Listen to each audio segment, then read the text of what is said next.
Bem, boa noite, vamos dar início a mais uma edição do projeto Sempre um Papo, aqui em Brasília, um patrocínio da Caixa e Jornal Correio Brasiliense, com apoio da TV Câmara e da Rádio Brás. Eu agradeço a presença de todos. Hoje a gente tem a alegria de trazer aqui a Brasília e para todos os brasileiros, um dos maiores jornalistas e especialistas em livros de aventura do Brasil. É o gaúcho Ayrton Ortiz, que tem 8 livros sobre o tema. Hoje ele lança o Na Trilha da Humanidade, editado pela Record, e que vai falar aqui para vocês um pouco de cada livro, em especial esse mais recente. Eu queria convidar o Ayrton Ortiz, por favor, para vir ao palco.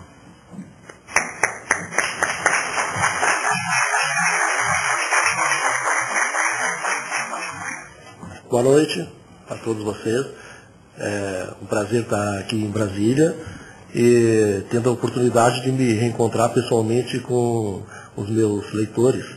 E tenho alguns aqui que me acompanham desde o primeiro livro, né? Inclusive o Walter, que está sentado ali, deu a honra de me visitar em Porto Alegre um tempo atrás, e ele fez uma coisa que orgulha qualquer escritor de livro de aventura. Ele pegou esse livro, Travessia da Amazônia, né, e refez o roteiro que eu descrevia aqui no livro, só que eu fiz descendo o rio e ele complicou um pouquinho mais, ele fez subindo o rio, né? Bom, eu vou falar para vocês um pouco hoje sobre a expedição do ano passado, que deu origem a esse Na Trilha da Humanidade. Só um minutinho antes de você falar, seria legal talvez dizer para os espectadores quantos livros você tem? Bom, para fazer uma referência só de histórico de vida, né? Sim, né? Eu sou jornalista, né?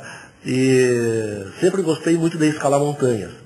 Então eu acabei reunindo essas duas atividades, o meu trabalho como jornalista e o meu hobby de escalar montanhas. Eu fiz uma primeira expedição em 1997 para a África, fui lá escalar o Monte Kilimanjaro, que é a montanha mais alta do continente africano. Eu escalei o Kilimanjaro e eu desci no sul da África e até chegar no Kilimanjaro passei por uma série de aventuras, né? Uma série de peripécias. Viajar pela África é uma coisa muito complicada, precisa ter um desprendimento muito grande. E como eu terminei no cume da montanha, eu cheguei à conclusão que aquela era uma história interessante, era uma história bonita, e acima de tudo era uma história que tinha um final feliz. Por isso eu acabei escrevendo o livro Aventura no Topo da África, apresentei o livro para a editora Record. Na verdade, eu apresentei para 4 editoras, né? As 4 aceitaram publicar o livro, mas a Record me fez um projeto, me fez uma proposta que era um projeto específico de nós criarmos uma coleção chamada Viagens Radicais, e a partir dali eu poderia publicar um livro por ano para a editora. Com esse acerto, eu fui em busca de um patrocinador e consegui em Porto Alegre, uma empresa muito grande lá no Rio Grande do Sul, a Companhia Zafari, e eles toparam, a partir dali, então, patrocinar as minhas expedições. A ideia com a Record era de 10 anos, né, e com o Zafari também foi de 10 anos, mas isso, graças a Deus, já está tudo renovado. Então, saiu o primeiro livro sobre o Kilimanjaro, saiu o segundo livro, que se chama Na Estrada do Everest, também é um livro sobre escaladas no Himalaia. O terceiro livro foi Pelos Caminhos do Tibete, né, que eu queria escrever um livro sobre a cultura popular budista. E essa coleção, ela tem por objetivo colocar um brasileiro numa região inóspita do planeta, onde ele vai enfrentar uma série de dificuldades, e a partir daí, então, relatar, não é, como ele conseguiu safar essas dificuldades, como ele conseguiu resolver todos esses problemas que ele teve, e relatar isso para o leitor brasileiro sob o ponto de vista de um brasileiro, né? Porque as soluções que eu fui encontrando ao longo do caminho são soluções de um brasileiro. Não é uma solução encontrada por um americano ou por um europeu que tem uma outra perspectiva de vida bem diferente daquela que nós temos, né? Então, eu fui para o Tibete, Eu não consegui permissão da China para entrar no Tibete, porque os chineses não permitem a entrada de jornalistas ocidentais no Tibete. Eu entrei de forma clandestina. Eu já conhecia em Katmandu, no Nepal, das minhas expedições ao Himalaia, muitos amigos, não é? E esses amigos me colocaram em contato com a resistência tibetana, e a resistência tibetana me botou dentro do Tibete, porque eles queriam retirar um monge que estava lá no Tibete, que era o sucessor do Dalai Lama. Só que essa informação só fui saber depois, não é? Eles me fizeram uma proposta, se eu levasse uma correspondência para a Lhasa e entregasse para um agente tibetano em Lhasa, eles me colocariam lá dentro e me tirariam de lá. E eu passei, assim, uma situação, eu acho que foi a decisão mais difícil que eu tomei na minha vida, não é? Porque eles disseram assim, olha, esse negócio aqui não é América, não é? Porque quando a gente está na África, na Ásia, né, nos outros lugares, nós somos todos americanos, né? Esse lugar aqui não é América, aqui não tem nada dessa história de direitos humanos e tal, né? Se tu fores pego lá no Tibete, tu vai ser fuzilado pelo exército chinês, né? E tu ainda vai ter que trabalhar para pagar a bala com a qual eles vão te fuzilar. Os caras foram legais comigo porque era a verdade mesmo, né? E a única coisa que eu não sabia era quem a pessoa que eu estava ajudando a tirar do Tibete. No primeiro momento eu fiquei preocupado porque eu disse assim, olha, eu não vou, né, entrar numa aí de violência e tal, né, esse negócio é muito complicado, você sabe.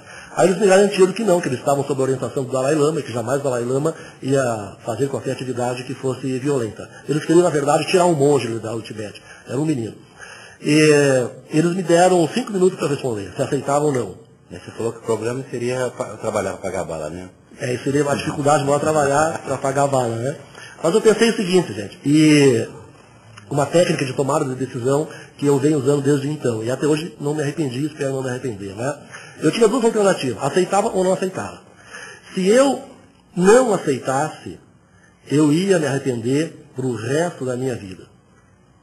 Porque era a grande chance que eu tinha de entrar no Tibete, acobertado pelos tibetanos, e ficar lá dentro, não é, como eles vivem, que era exatamente o que eu queria.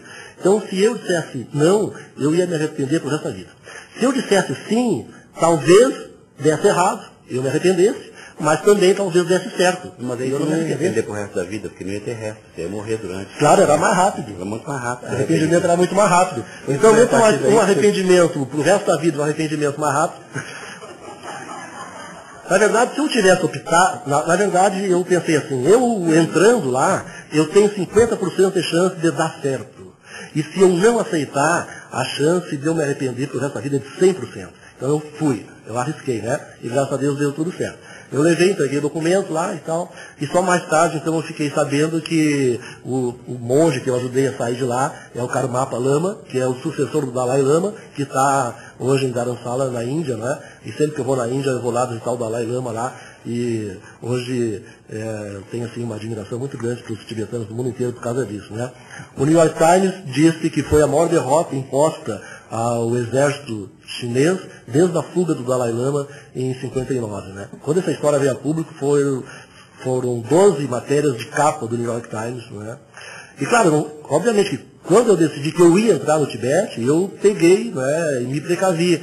Eu peguei um avião, fui a Nova Delhi, na Índia, fiz uma reunião com o Alto Comissariado das Nações Unidas para refugiado, junto com o correspondente do New York Times e do Times de Londres, lá, né? Então nós criamos um plano. Se eu não voltar dentro de 3 semanas, vocês botam a boca no mundo, porque a única chance que eu tinha de sair de lá, se fosse pego, era através de uma mobilização da opinião pública mundial.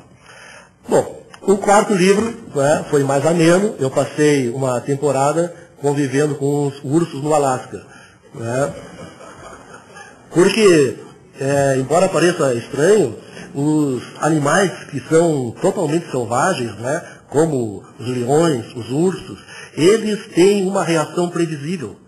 E a gente, quando faz um curso, eu fiz um curso, para eu conseguir a permissão para entrar no Alasca e acampar sozinho nessa área selvagem lá, que eles chamam de país dos ursos, né? Eu tive que fazer um curso de sobrevivência do Alasca no exército americano.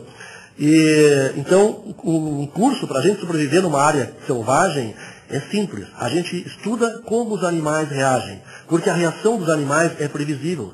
E se eu agir sempre da forma que eles esperam que eu haja, eles vão reagir sempre da forma como eu espero que eles reajam.